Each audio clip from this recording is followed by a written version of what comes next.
Welcome to another week of Q and Erik. If you were watching last week's episode, you know that, as per our arrangement, I'll be wearing hat number 2. Two! Whee! I'm an airplane! Okay, let's get to the questions. First question. Camilla Jacobson wanted to know what brand of liquid latex I use. Whee! I use Ben Nye brand liquid latex and like it very much. And my good friend Jared uses Mayron liquid latex. You vouch for this brand, right?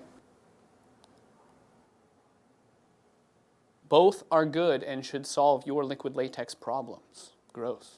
Jordan wanted to know what type of foam I used on the giant sandwich costume episode and where did I get it. Experts tell me that I used open cell foam and I got it at 1/2 inch and full inch thickness. Blah, blah, blah.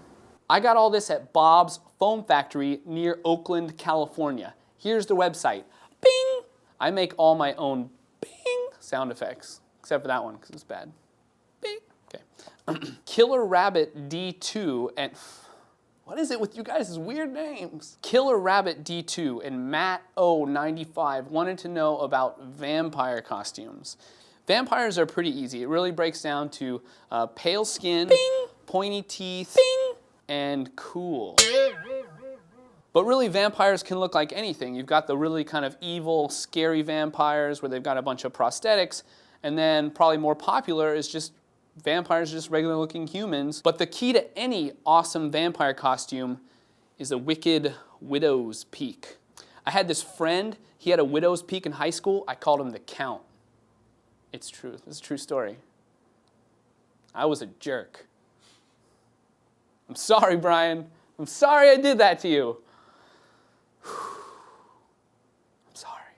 Ethan from Red Handed Films, who is also the person who submitted our Disappear Reappear tutorial, wanted to know about the werewolf effect and if you can keep the pieces of the prosthetic. And the answer to that is yes. We've got the snout, the eyebrows, and the ears, and these are all painted and ready to go for another werewolf effect. The next time I do that application, it's going to be twice as fast. Now, in the spirit of Mogulween, Fish wanted to know some tips on general horror movies and kind of creating that spooky atmosphere.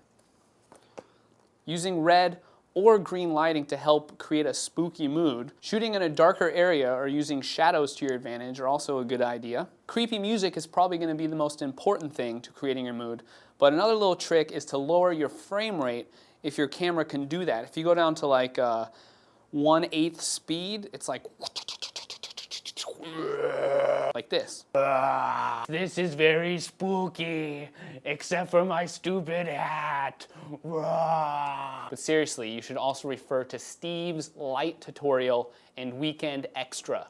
Orange Tag 001 is wearing a zombie costume to school for Halloween and wants to know if the liquid latex is going to stay on his face from 8 a.m. to 3 p.m. And the answer is yes. But you need to make sure that you wash your face thoroughly before applying it in the morning and don't engage in any activity that's going to make you get really sweaty. Otherwise, it's going to get really gross under there. Your skin doesn't breathe as well while wearing liquid latex. So no Undead Dodgeball, buddy. Keep it clean. Keep it safe. Don't do drugs. Zombie drugs. Now, I was checking out the forums, and I was checking out the comments in my email, in my personal mail. I get it. You guys want a swamp monster for Halloween. I get it. Swamp monster. Right now, as we speak, a swamp monster plan is being formulated. Swamp monster. Don't worry.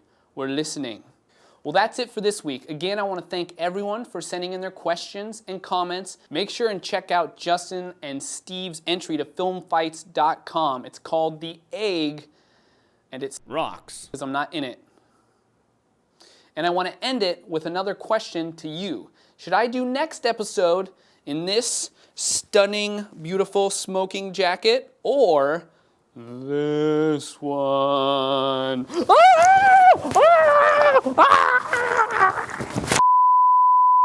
You should pick this one. And by the way, this is Erik Beck and not the jacket controlling him. Help me. Shut up.